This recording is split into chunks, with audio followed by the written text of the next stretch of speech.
ইমামে বুখারী রাহমাতুল্লাহি আলাইহি, ইমামে বুখারী বুখারী শরীফে অসংখ্য অগণিত হাদিস তিনি জমা করছেন, অসংখ্য অগণিত হাদিস। কিতাব প্রায় এখনো বের হয় নাই, বাজারজাত হয় নাই। কিতাবটা বাজারজাত হবে, তিনি সফরে বের হয়েছেন, স্টিমারের সফরে। ইমামে বুখারী স্টিমারের সফরে বের হয়েছেন। তো তিনি ছিলেন ধনাঢ্য পরিবারের সন্তান, প্রভাবশালী পরিবারের সন্তান। মা ইমামে বুখারীকে একটা টাকার থলি দিছে হাতে। সফরে যাইবা তো খরচ করা লাগবে, টাকার থলি দিছে হাতে। এই টাকার থলি হাতের মধ্যে নিয়ে তিনি সফরে রওনা হয়েছেন, স্টিমারের সফরে। স্টিমারের সফরে রাত্র গভীর, চতুর্দিকে তাকায় দেখে সব মানুষ ঘুমায় গেছে। মনে মনে চিন্তা করে কত টাকা মা দিল, এটা তো আমি গণি নাই, কত টাকা আমি পাইলাম। মা সময়ের অভাবে গয়না দিতে পারে নাই, আর আমিও সময়ের অভাবে নিজেও গণতে পারি নাই। মনে মনে চিন্তা করে চতুর্দিকে মানুষ তো ঘুমায় গেছে সব স্টিমারে। একটা কর্নারে যায়া থলিটা বের করছে, টাকাগুলি গণবে, কত টাকা মা দিল আর নিজে কত টাকা পাইলাম। এই উদ্দেশ্যে ওই স্টিমারের কর্নারে গিয়া ওই থলি থেকে টাকাগুলি বের করছে, গণবে উদ্দেশ্য। ঘটনাক্রমে ওই স্টিমারের মধ্যে একজন ছিলেন চোর। ওই চোরের নজর পড়ছে ইমাম বুখারীর ব্যাগের দিকে। ইমামে বুখারী রাহমাতুল্লাহি আলাইহি ওই স্টিমারের কর্নারে যায়া ওই টাকাগুলি থলির থেকে ফালাইছে, টাকাগুলি গণার জন্যে। হঠাৎ করে চোর তাকায় দেখে ব্যাগটা সবুজ, ব্যাগটা কাপড়ের, কতগুলি টাকা। হঠাৎ করে খাতা কলম হাতের মধ্যে নিস, খাতা কলম হাতে নিয়া ওদিকে তাকায় তাকায়া বুঝার জন্য বলি লিখতেছে, 1000 টাকা নোট এতগুলি, 500 টাকা নোট এতগুলি, 200 টাকা নোট এত, 100 টাকা নোট এত, স্বর্ণ মুদ্রা এত, রৌপ্য মুদ্রা এত, যোগফল এত, সব পাই টু পাই লেখা খাতাটারে বন্ধ কইরা সবাই ঘুমায়, তিনিও ঘুমের ভান ধরছে। হঠাৎ করে গভীর রাতে উঠা এই চোর জোরে চিৎকার দিস, কে কোথায় আসো? বলে কি, আমার তো টাকা চুরি হয়ে গেছে। কত টাকা চুরি হয়েছে? এত টাকা, এত টাকা চুরি হয়েছে। টেনশন করো না। কেন? যদি কেউ তোমার টাকা চুরি করে থাকে তাহলে স্টিমারের মধ্যে আস, টেনশন করো না, আমরা আসি, আমরা তল্লাশি দিব, আমরা তালাশ করব। কিছু মানুষ জমা হয়েছে তল্লাশি করার জন্য।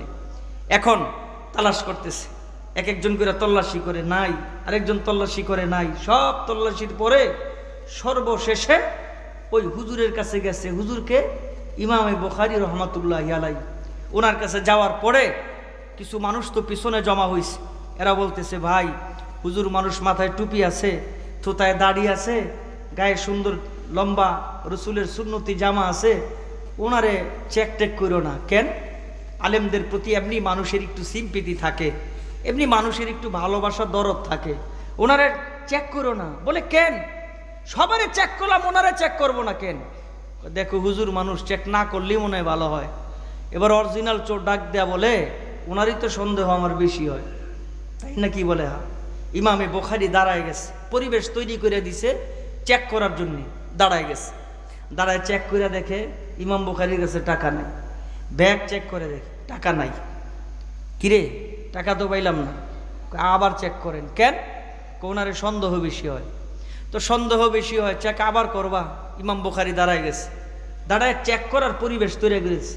চেক করে দেখে নাই, ব্যাগের ভিতরে চেক করে দেখে নাই। এবার কয় আরেকবার।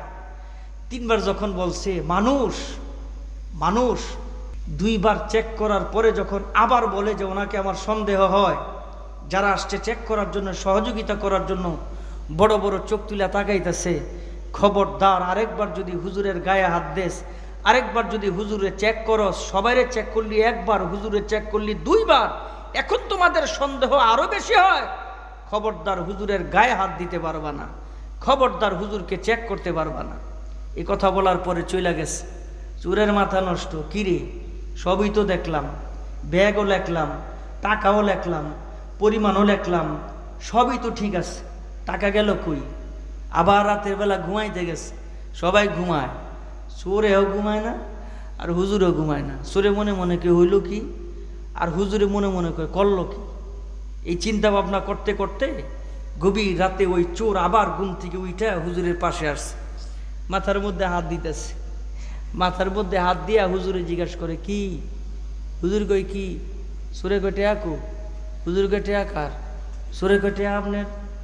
হুজুরে কত তুই চিৎকার দিলি কি? হুজুর ডাক দিয়া কয়, চোরে ডাক দিয়া কয়, হুজুর কি হয়েছে এটা আপনি জানেন, আমি জানি, আর আরেকজন জানে। এটা জোরে বলা লাগবে এই নামটা। আরেকজন যিনি জানেন জবান খুলে একসাথে সবাই বলেন, তিনি কি?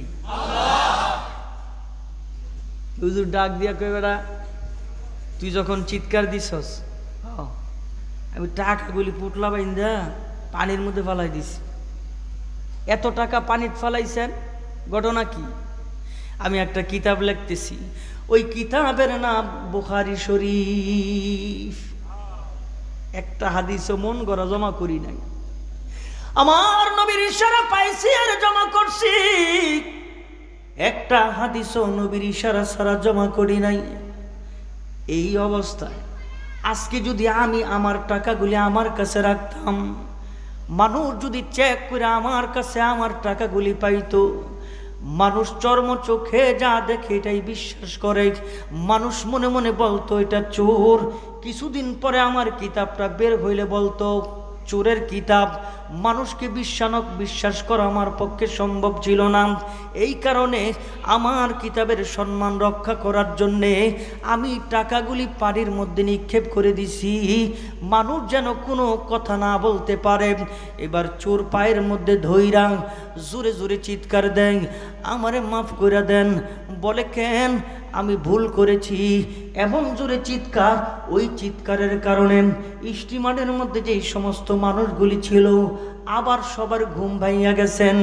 ঘুম থেকে উইঠা দেখে যেই মানুষটার সঙ্গে একজন আলেমকে দুইবার চেক করেছি, ওই আলেমকে সন্দেহের কারণে চোর সাব্যস্ত করার কারণে দুইবার চেক করেছি।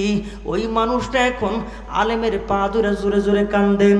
আবার সবার ঘুম ভাঙিয়া গেলেন, দৌড়ায় গেলেন কাছে, জিজ্ঞেস করেন, ভাই তুমি তো আমাদেরকে নিয়ে তাকে চোর সাব্যস্ত করার জন্যে তার ব্যাগ চেক করলাম, শরীর চেক করলাম, এখন তুমি তার পা ধরে জোরে জোরে কাঁদতেছো কেন? এবার চোর ডাক দিয়া কয়, ভাই মূল ঘটনাটা এই জায়গায় না। বলে মূল ঘটনা কোথায়? আসলে টাকার মালিক আমি না, টাকার মালিক হইল হুজুর। হুজুর যখন টাকাগুলি গনতেছে, আমি বহু দূরে খাতা কলম নিয়া সব বিবরণগুলি লেখা যোগফল দিয়া জোরে চিৎকার দিয়েছি হুজুরের টাকা আত্মসাৎ করার জন্যে।